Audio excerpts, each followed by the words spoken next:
প্রিয় শিক্ষার্থীরা, আমি আজকে আলোচনা করব অষ্টম শ্রেণী বৃত্তি প্রত্যাশীদের জন্য। অষ্টম শ্রেণীতে বৃত্তি পাবে এইরকম স্টুডেন্টের জন্য আমি গণিতের ধারাবাহিকভাবে আলোচনা করব প্রতিটি অধ্যায়ের প্রতিটি গুরুত্বপূর্ণ টপিকস নিয়ে। তোমরা যদি ক্লাসগুলো রেগুলার দেখো, খাতা লিখে প্র্যাকটিস করো, আমি বিশ্বাস করি এবং গ্যারেন্টি দিচ্ছি তোমরা বৃত্তি পরীক্ষায় গণিতে 100 অ্যান্সার করে হাসি মুখে বাসে আসতে পারবে। প্রতিটি অধ্যায়ের গুরুত্বপূর্ণ যে মেইন টপিকসগুলো সেগুলো নিয়ে আমি আলোচনা করব ধারাবাহিকভাবে। তবে আজকে ছোট্ট একটি ক্লাস বীজগণিতের রাশির, যেমন এই ধরনের টপিকসগুলো, এই ধরনের যে নিয়মগুলো অবশ্যই পরীক্ষায় থাকবে। আজকে আমরা যে সলিউশন করব, যে দুটি প্রশ্ন দেওয়া আছে, দুইটি রাশির বর্গের অন্তরূপে প্রকাশ করতে হবে। দুটো রাশির বর্গের অন্তর আছে। এখানে আমরা জানি যে দুটি রাশির বর্গের অন্তর বলতে, যেমন তোমাদের জানা আছে একটা সূত্র a² - b²। এইভাবে আমরা প্রকাশ করব। দুটো রাশি, a একটা রাশি বর্গ, b একটা রাশি তারও বর্গ, আর মাঝখানে অন্তর। দুটো রাশির বর্গের অন্তর আবারও বুঝিয়ে দিচ্ছি। a একটা রাশি তার বর্গ স্কোয়ার, b একটা রাশি তারও বর্গ স্কোয়ার, আর ওদের মাঝখানে বিয়োগ, তার মানে অন্তর। দুইটা রাশি বর্গ, মাঝখানে অন্তর।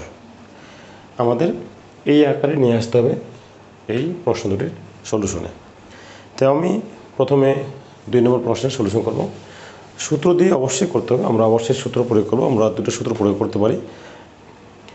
আমরা যেমন এখানে এ বি, আমরা সচরাচর এ বি এর যে অনুসিদ্ধান্ত সেটা আমরা প্রয়োগ করব।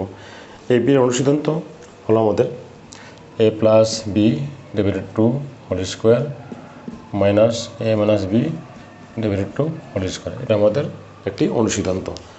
এই সূত্রটি অনেক সময় তোমাদের মনে থাকে না, তাই আমি সহজ টেকনিকে, সহজ কৌশলে শিখিয়ে দিচ্ছি কীভাবে যেন এই সূত্রটি মনে রাখতে সহজ হয়। যেমন দেখো, আমি 2 নম্বর প্রশ্নের সলিউশন করবো। এখানে আমাদের লিখব যে প্রদত্ত রাশি। আমি প্রথমে 2 নম্বর সলিউশন করব। প্রদত্ত রাশি দেখো দেওয়া আছে, একটা হলো 5x + 13, আর একটা আছে 5x - 13।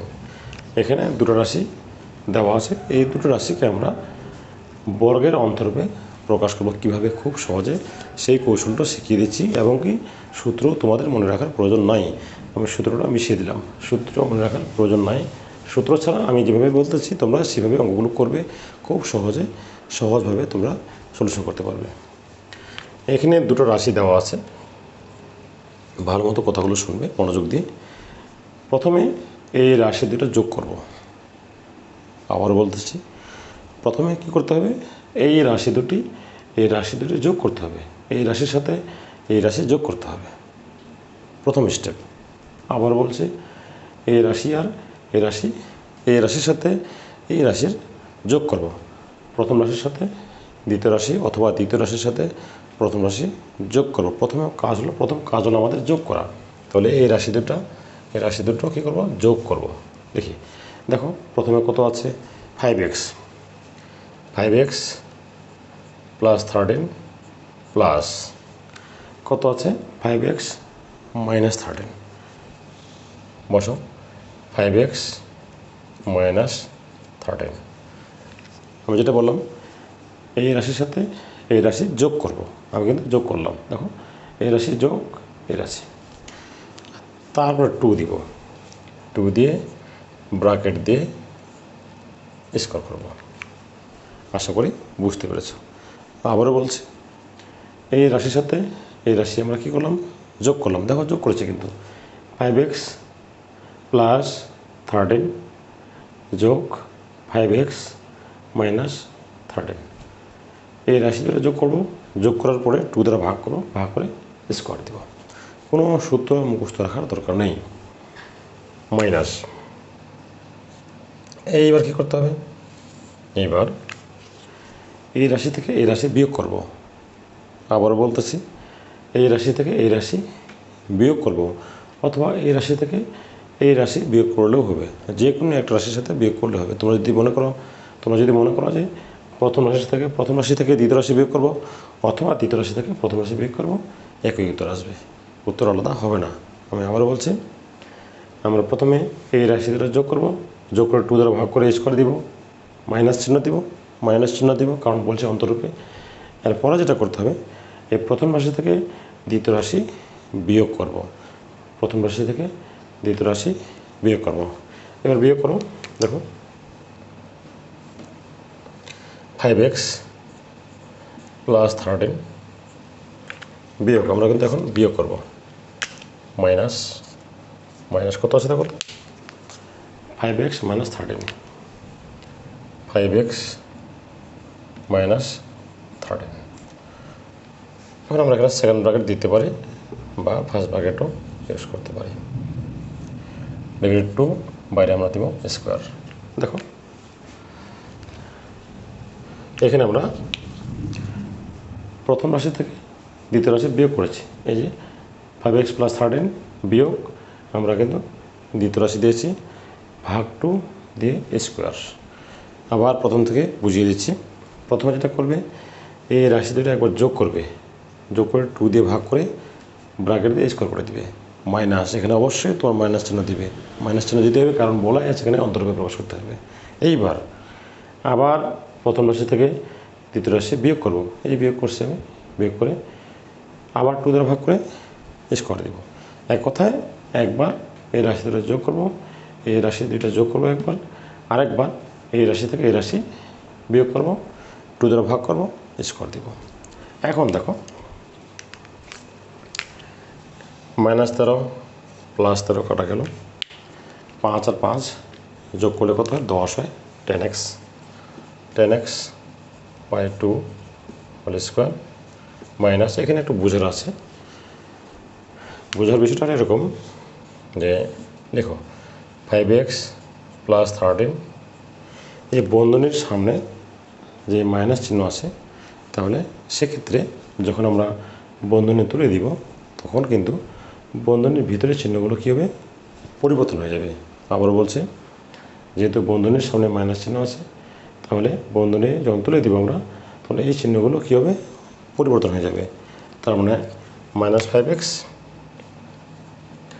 আর এই মাইনাসে প্লাস 13 /2 হোল স্কোয়ার। দেখো খুব সহজে হয়ে গেল। তোমরা চাইলে এই লাইনটা স্কিপ করতে পারো, সরাসরি এই লাইন দিতে পারবে, সরাসরি এই লাইন দেওয়া যাবে। আবার বলছে দেখো -5x আর ওই মাইনাসে প্লাস, তোমাদের কিছুই দেখার দরকার নাই, যখনই বন্ধনী তুলে দিবে তখন বন্ধনীর ভিতরের চিহ্নগুলো কী হবে, সব পরিবর্তন হয়ে যাবে। এবার এখানে -5x প্লাস 5x কাটা যাবে। এখন দেখো এখানে 2 দিয়ে 10কে ভাগ করলে 5 হয়, 5x স্কোয়ার দাও, মাইনাস এখানে 13 আর 13 যোগ করলে কত, 26, 26/2 হোল স্কোয়ার। তাহলে এখানে আসতে আছে কত, 5x whole square minus 13 square. দেখো প্রথম রাশি স্কোয়ার, দ্বিতীয় রাশি স্কোয়ার, অন্তর, দুটো রাশির বর্গের অন্তরূপে কিন্তু প্রকাশ হয়ে গেছে। এটাই আমাদের সলিউশন, এইভাবে আমাদের অ্যান্সার রাখতে হবে। যা এখানে তোমার লিখিত পরীক্ষার সময় লিখে দিবে, যা দুটি রাশির বর্গের সমষ্টিরূপে, বর্গের অন্তরূপে প্রকাশিত হলো, অন্তরূপে প্রকাশিত হলো, এটাই আমাদের অ্যান্সার। আমি আবারও সংক্ষেপে বুঝিয়ে দিচ্ছি। একবার এই রাশি দুটো যোগ করবে, যোগ করে 2 দ্বারা ভাগ করে স্কোয়ার দেবে। আরেকবার কী করবে, এটা কিন্তু মাইনাস আমাদের দিতেই হবে, কারণ এখানে অন্তরূপে। আরেকবার এই রাশি থেকে এই রাশি বিয়োগ করবো, বিয়োগ করে 2 দ্বারা ভাগ করবো, তারপরে ক্যালকুলেশন করলে চলে আসবে। এবার যাই 2 নম্বর, যেমন নেক্সট পরের অঙ্ক। পরেরটাতে কিন্তু পরের অংশটাতে আমাদের এখানে সরাসরি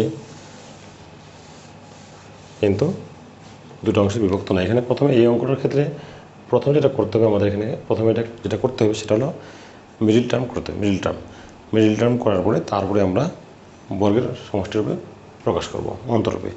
এবারে আছে প্রথমে আমরা এই ধরনের প্রশ্নগুলোর ক্ষেত্রে প্রথমে আমরা মিডিল টার্ম করব।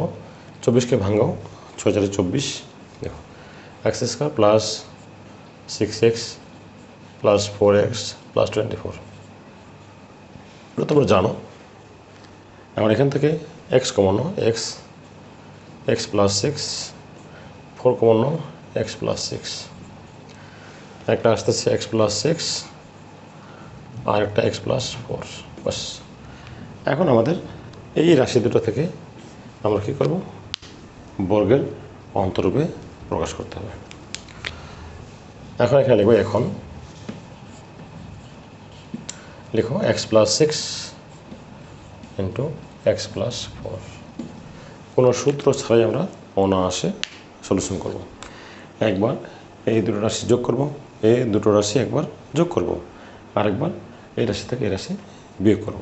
দেখো কীভাবে করতেছি, এই রাশি দুটো যোগ করো সমান সমান x plus 6 plus x plus 6 plus x plus 4 divided 2 দিয়ে আমরা স্কোয়ার দেব। দেখো এইটা সাথে এটা যোগ করলাম, যোগ করে 2 দিয়ে ভাগ করে স্কোয়ার দিব। তারপরে অবশ্যই এখানে মাইনাস চিহ্ন দিব। এইবার এটা থেকে এটা বিয়োগ করবো, যখন বিয়োগ করবো তখন এখানকার চিহ্নগুলো পরিবর্তন হয়ে যাবে। যেমন দেখো এক্স প্লাস 6 এখানে হবে minus x minus 4 divided 2 whole square. কোনো সূত্র মনে রাখার প্রয়োজন নেই। দেখো এক্স প্লাস 6 মাইনাস করলাম, এটাকে মাইনাস করলে চিহ্নগুলো পরিবর্তন হয়ে যাবে, মাইনাস এক্স মাইনাস 4। এই এক্সের সামনে মাইনাস প্লাস চিহ্ন আছে, মাইনাস হয়ে গেল, 4-এর সামনে প্লাস ছিল, মাইনাস হয়ে গেল, ডিভাইডেড 2 হোল স্কোয়ার। এখান থেকে দেখো এখানে আমরা এক্স আর এক্স কিন্তু এখানে বাদ দিতে পারি। আমরা এখন যোগ করো, এক্স যোগ করলে 2x আর 6 4 মিলে হবে 10 ডিভাইডেড 2 হোল স্কোয়ার মাইনাস 6 থেকে 4 গেলে হয় 2 থেকে 2 বিয়োগ করো, 6 থেকে 4 বিয়োগ করো, স্কোয়ার যাবে।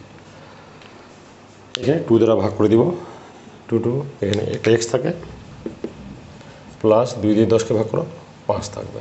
দেখো কি সুন্দর আমাদের সলিউশন হয়ে গেল। এখানে কত আসবে, 1, বাস। 2 দিয়ে কাটা গেল, 2 দিয়ে বাদ গেল, এখানে এক্স থাকবে, 2 দিয়ে 10কে ভাগ করো, 5 থাকবে, স্কোয়ার হয়ে গেল, মাইনাস 2কে 2 দ্বারা ভাগ করলে 1 থাকবে, 1 স্কোয়ার। এটি আমাদের দুটি বর্গের অন্তরূপে প্রকাশিত রূপ। তো শিক্ষার্থীরা আশা করি বুঝতে পেরেছ। এই দুটি নিয়মের অঙ্ক, এই দুটি নিয়ম জানতে পারলে তোমাদের আর বর্গের সমষ্টিরূপে প্রকাশ করার জন্য আর কোনো অঙ্ক করার প্রয়োজন নেই। আশা করি বুঝতে পেরেছ। পরবর্তী ক্লাসে আমি আরও এই অধ্যায়ের গুরুত্বপূর্ণ গাণিতিক সমস্যার সমাধান করব।